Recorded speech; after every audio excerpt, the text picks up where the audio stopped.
पुरी जिला पिपिली दुर्गादासपुर पंचायत ठंठणा प्राथमिक विद्यालय और गणशिक्षा विभाग तरफ आंचलिक साधन स्तरीय आस स्कूल जीवा अभियान अनुष्ठित हो जाइछि।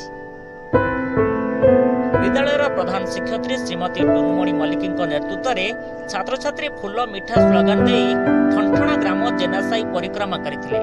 अधारू पाठ छाड़ुवा मूलरू विद्यालय नाम लेखाई नथिबा विद्यालय बाहर बुलुवा पिलामानंकु शिक्षार मुख्य स्रोतरे सामिल करने यार मूल लक्ष्य बोली प्रधान शिक्षयित्री प्रकाश करथिले। कार्यक्रम रे विद्यालयर समस्त छात्र छात्री शिक्षक शिक्षयित्री परिचालना कमिटी सदस्य माने जोग दैथिले। Bureau report the rural news Odia.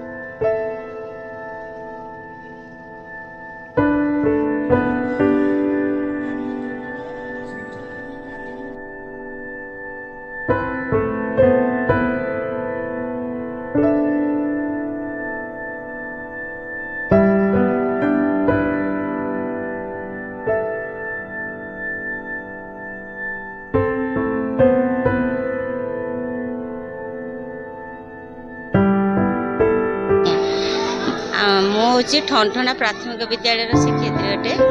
आज हूँ आमर सरकार तरफ 25-26 शिक्षा वर्ष रे आस स्कूल जीवा प्रोग्रामटा आम विद्यालय होता। कारण ये जो पिला माने कि 1 ରୁ 18 वर्षर पिला माने किए आदौ पाठ पढ़िया को आसी नथिबो कि हूँ अधारू पाठ पढ़ी रही जाइथिबो सेई मानकु आमे घरे घरे हूँ बुली सब पिला मानकु सर्वे करी मुख्य शिक्षार पुणी मुख्य स्रोत सामिल करने आम आज सभार आयोजनटा करूँ।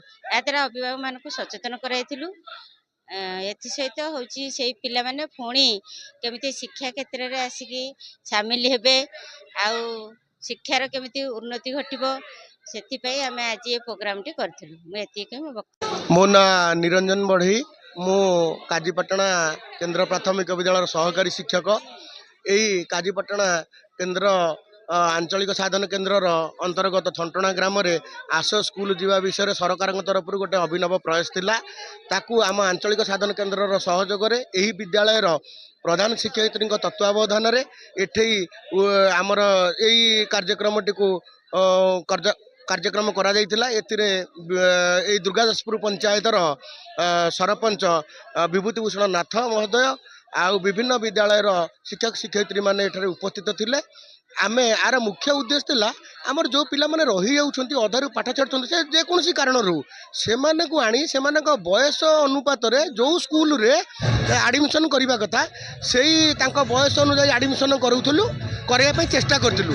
एतिरे हमर सीआरसीसी सुभाष चंद्र प्रधान महोदयଙ୍କର अक्लांत उद्यम विद्यालय प्रधान शिक्षक टुनिमणि मल्लिक आउ ए क्लस्टर 45 जन शिक्षक अद्यम माने उद्यम जोगु अत्यंत माने पूरा जिग जान लगेगी से माने एई कार्यक्रम को सफल मंडित करेंगे से उपस्थित रही है। कार्यक्रम को साफल्य करने गोटे रैली बाहर से घर टे आम पहुँचिकी फूल तोड़ा मिठा आ उत्तरीय देइथिलु। तांकर परिवार को आम कौन करूँ कन्भिन्स करूँ से राजी थे।